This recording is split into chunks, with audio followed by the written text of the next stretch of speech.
दोस्तों नमस्कार, स्वागत है आप सभी का आज की इस नई वीडियो में। आज की इस वीडियो का नाम है तलाक। कहानी बहुत ही मज़ेदार होने वाली है, अंत तक बने रहिएगा। शाम का वक्त था, मैं ऑफिस से आकर बरामदे में बैठकर चाय की चुस्कियां ले रहा था। अचानक मेरे फ़ोन की घंटी बजी। फ़ोन मेरी दोस्त निधि का था। निधि और उसका पति नितिन दोनों ही मेरे अच्छे दोस्त हैं और उनसे मेरे कई साल पुराने अच्छे संबंध भी हैं। निधि मेरी दोस्त है। उसने मुझसे फ़ोन पर हाय हेलो करने के बाद कहा कि कल शाम को मुझे उसके घर आना है, कुछ ज़रूरी बातें करनी है।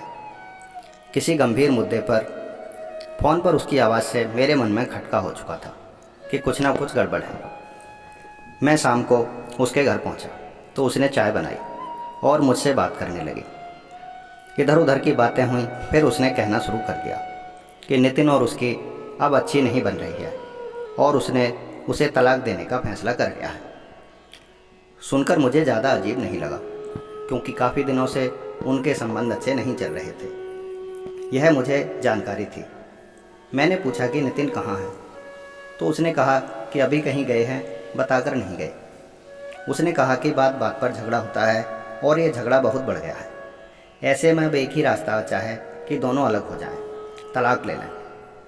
निधि अब काफ़ी देर बोल चुकी तो मैंने उससे कहा कि तुम नितिन को फ़ोन करो और घर बुलाओ, कहो कि श्रीकांत जी आए हैं। निधि ने कहा कि उनकी तो अब कोई बातचीत ही नहीं होती, फिर वो फ़ोन कैसे करे।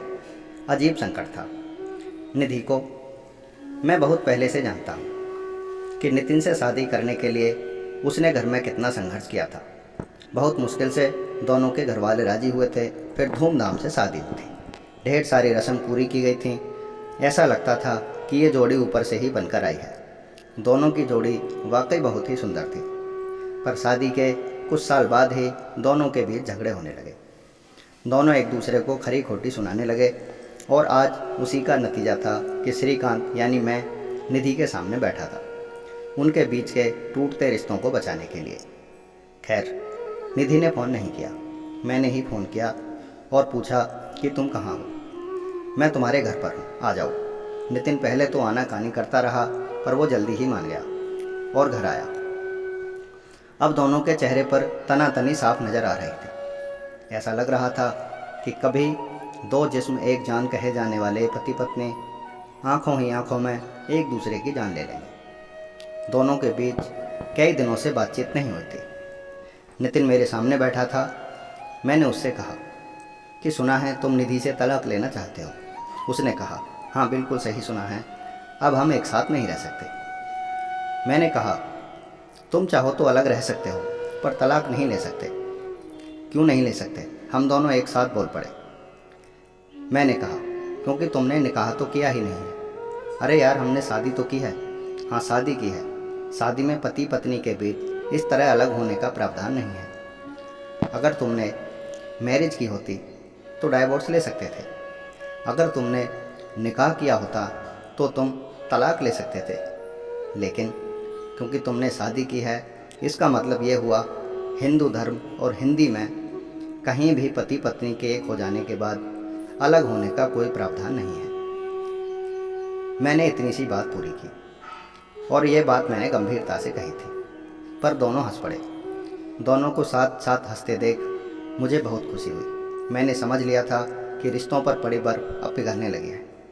वो हंसे, लेकिन मैं गंभीर बना रहा। मैंने फिर निधि से पूछा कि ये तुम्हारे कौन है। निधि ने नज़रें झुकाकर कहा, पति हैं। मैंने यही सवाल नितिन से किया कि यह तुम्हारी कौन है। उसने भी नज़रें इधर उधर घुमाते हुए कहा कि बीवी है। मैंने तुरंत टोका, यह तुम्हारी बीवी नहीं है। यह तुम्हारी बीवी इसलिए नहीं है क्योंकि तुम इसके शौहर नहीं हो। तुम इसके शौहर नहीं क्योंकि तुमने इसके साथ निकाह नहीं किया। तुमने शादी की है और शादी के बाद ये तुम्हारी पत्नी हुई। हमारे यहाँ जोड़ी ऊपर से बनकर आती है।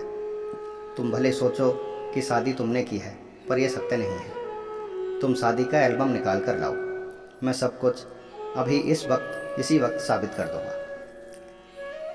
बात अलग दिशा में चल पड़ी थी। मेरे एक दो बार कहने के बाद निधि शादी का एल्बम निकाल लाई। अब तक माहौल थोड़ा ठंडा हो चुका था। एल्बम लाते हुए उसने कहा कि मैं कॉफ़ी बनाकर लाती हूँ।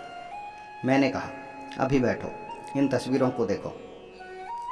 कई तस्वीरों को देखते हुए मेरी निगाह एक तस्वीर पर गई, जहां निधि और नितिन शादी के जोड़े में बैठे थे और पांव पूजन की रस्म चल रही थी। मैंने वो तस्वीर एल्बम से निकाली और उनसे कहा कि इस तस्वीर को गौर से देखो। उन्होंने तस्वीर देखी और साथ साथ पूछ बैठे, इसमें ऐसा खास क्या है? मैंने कहा, ये पैर पूजन की रस्म है और तुम दोनों इन सभी लोगों से छोटे हो जो तुम्हारे पांव छू रहे हैं। हाँ, तो दोनों ने एक ही साथ कहा।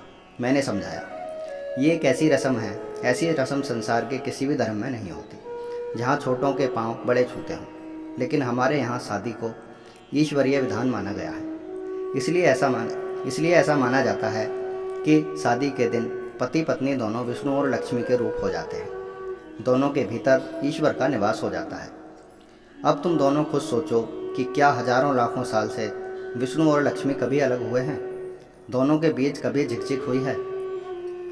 हो तो क्या तुम सोच सकते हो कि दोनों अलग हो जाएंगे? नहीं होंगे। हमारे यहाँ इस रिश्ते में ये प्रावधान ही नहीं। तलाक शब्द हमारा नहीं है, डाइवोर्स शब्द भी हमारा नहीं है। यही दोनों से मैंने भी पूछा, बताओ कि हिंदी में तलाक को क्या कहते हैं? दोनों मेरी ओर देखने लगे। उनके पास कोई जवाब नहीं था।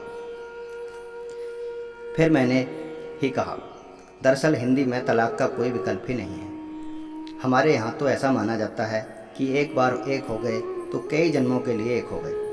तो प्लीज़ जो हो ही नहीं सकता उसे करने की कोशिश भी मत करो, या फिर पहले एक दूसरे से निकाह कर लो फिर तलाक ले लेना। अब तक रिश्तों पर जमी बर्फ काफ़ी पिघल चुके थे। निधि चुपचाप मेरी बातें सुन रही थी। फिर उसने कहा कि कॉफ़ी लेकर आती हूँ, और कॉफ़ी लाने चली गई। नितिन से बातें शुरू कर दी मैंने, और मुझे बहुत जल्दी पता चल गया कि बहुत छोटी छोटी बातें हैं, बहुत ही छोटी छोटी इच्छाएं हैं। कोई भी बड़ा मुद्दा उनके बीच नहीं है जिनकी वजह से झगड़े हो रहे हैं। खैर, कॉफ़ी आ गई। मैंने एक चम्मच चीनी अपने कप में डाली और नितिन के कप में चीनी डाल ही रहा था कि निधि ने रोक लिया। भैया, इन्हें शुगर है, चीनी नहीं लेंगे। लो जी। घंटा भर पहले ये दोनों अलग होने की सोच रहे थे और अब इनके स्वास्थ्य की सोच रही है। मैं हंस पड़ा। मुझे हंसते देख निधि थोड़ा झेंपी। कॉफ़ी पीकर मैंने कहा, अब तुम लोग अगले हफ्ते निकाह कर लो, फिर तलाक में मैं तुम दोनों की मदद करूँगा। शायद अब वह दोनों समझ चुके थे, क्योंकि अब दोनों की आंखों में पति पत्नी वाला प्रेम साफ देख पा रहा था। दोनों ने पता नहीं कब एक दूसरे का हाथ पकड़ लिया था, चुपके से। यह देखकर मेरे होठों पर भी मुस्कान तैर गई। मुझे अब ऐसा महसूस होने लगा था कि आज मेरे हिंदी ज्ञान में मेरे दोस्तों की ज़िंदगी बिखरने से बचा ली थी। मुझे ऐसा लगा कि हिंदी केवल भाषा ही नहीं, एक संपूर्ण संस्कृति है। दोस्तों, कैसी लगी आपको आज की यह कहानी? वीडियो पसंद आई हो तो चैनल को सब्सक्राइब करें, लाइक करें और कमेंट करके ज़रूर बताएं। साथ ही बेल आइकॉन दबाना ना भूलें ताकि अगली कहानी का नोटिफिकेशन आपको आसानी से मिल सके। धन्यवाद।